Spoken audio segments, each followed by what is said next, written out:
Hello friends, आज हम एक न्यूमेरिकल क्वेश्चन सॉल्व करने जा रहे हैं जो बिहार इंजीनियरिंग यूनिवर्सिटी एग्जाम में पूछा गया था 2024 में। क्वेश्चन नंबर 8 का बी था जो 4 मार्क्स में पूछा गया था।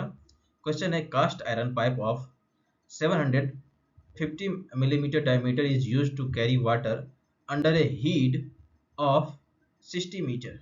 Determine the thickness of the pipe if the permissible stress is to be 20 megapascal. तो क्वेश्चन को पहले हम समझते हैं क्या कहता है। क्वेश्चन में कहता है एक कास्ट आयरन की पाइप है जिसमें हम लोग 60 मीटर हाइट तक वाटर को उसमें फिल करते हैं। वाटर फिल करने के बाद वाटर उस पाइप पे एक स्ट्रेस लगाएगा। वो मैक्सिमम जो परमिसिबल स्ट्रेस है वो दे रखा है 20 मेगापास्कल। तो उसकी थिकनेस, उस पाइप की थिकनेस मुझे बतानी है। तो सॉल्व करते हैं इस क्वेश्चन को। सबसे पहले जो दे रखा है उसको लिखते हैं। डी दे रखा है मेरे पास कितना, 750 मिलीमीटर। उसके बाद दे रखा है हाइट दे रखा है, कितना हाइट तक हम पानी को फिल करते हैं उस पाइप में। एच दे रखा है कितना, एच बराबर 60 मीटर। उसके बाद दे रखा है हमारे पास स्ट्रेस। स्ट्रेस जो है, स्ट्रेस बराबर 20 मेगापास्कल। इस क्वेश्चन में सबसे इंपॉर्टेंट चीज ये है, ये जो हमारा स्ट्रेस है ये कौन सा स्ट्रेस है, इसको समझना बहुत ही इंपॉर्टेंट है। स्ट्रेस दो प्रकार का होता है, एक होता है हुप स्ट्रेस, दूसरा लॉन्गिट्यूडिनल स्ट्रेस। तो ये जो स्ट्रेस है, कौन सा स्ट्रेस है, इसी पे हम लोग डिस्कस करते हैं। हम हुप स्ट्रेस और लॉन्गिट्यूडिनल स्ट्रेस में कौन सा स्ट्रेस सबसे ज्यादा होता है, यहाँ पे लिखते हैं फॉर्मूला। हुप स्ट्रेस का फॉर्मूला होता है sigma H equal to P D by 2t, और लॉन्गिट्यूडिनल स्ट्रेस सिग्मा एल बराबर होता है पी डी बाय 4t। इस दोनों फॉर्मूला में आप देख सकते हैं हुप स्ट्रेस की वैल्यू जो है ज्यादा होती है, मैक्सिमम होती है। इसीलिए इस क्वेश्चन में जो हमारा स्ट्रेस दे रखा है वो हुप स्ट्रेस है। यहाँ पे जो हमारा है स्ट्रेस सिग्मा एच है।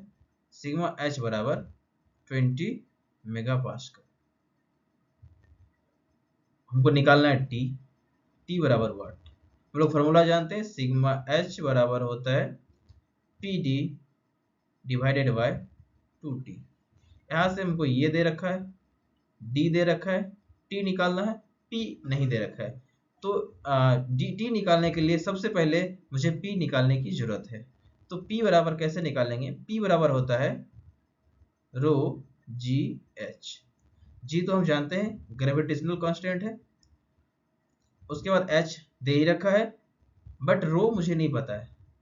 लेकिन हम जानते हैं कि वाटर की जो डेंसिटी होती है 1 मीटर क्यूब में 1000 kg वाटर की डेंसिटी होती है। तो रो हमारे पास हो जाएगा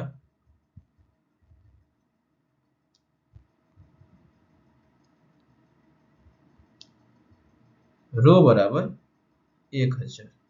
वाटर के लिए 1000 kg पर मीटर क्यूब वाटर की डेंसिटी होती है। यहाँ से हम पी निकाल लेंगे। पी बराबर 1000 गुना 9.8 इंटू जी का मान 9.8 है, इंटू एच का मान जो है हमारे पास 60 है। यहाँ से हम पी का वैल्यू फाइंड करेंगे, सबको गुना करेंगे। पी का मान हमारे पास आता है 58800। बट इसमें जो पी का मान आता है वो आता है न्यूटन पर मीटर क्यूब में, मीटर स्क्वायर में। अब हमको न्यूटन पर मीटर स्क्वायर को न्यूटन पर एमएम स्क्वायर में कन्वर्ट करना है। मीटर में कन्वर्ट करने के लिए मुझे 10 के पावर 3 से डिवाइड करना पड़ेगा। बट यहाँ पे मीटर का क्यूब है, इसलिए 10 का पावर 3 का क्यूब हो जाएगा, और P बराबर हमारे पास आ जाएगा 58800। यहाँ पे मीटर है, मीटर से मिलीमीटर में जाते हैं तो हम 10 के पावर 3 से डिवाइड करते हैं, डिवाइडेड बाय 10 का पावर 3, बट इसका स्क्वायर है तो इसका भी स्क्वायर हो जाएगा और ये फाइनली मिलेगा 58800 डिवाइडेड बाय 10 का पावर 6।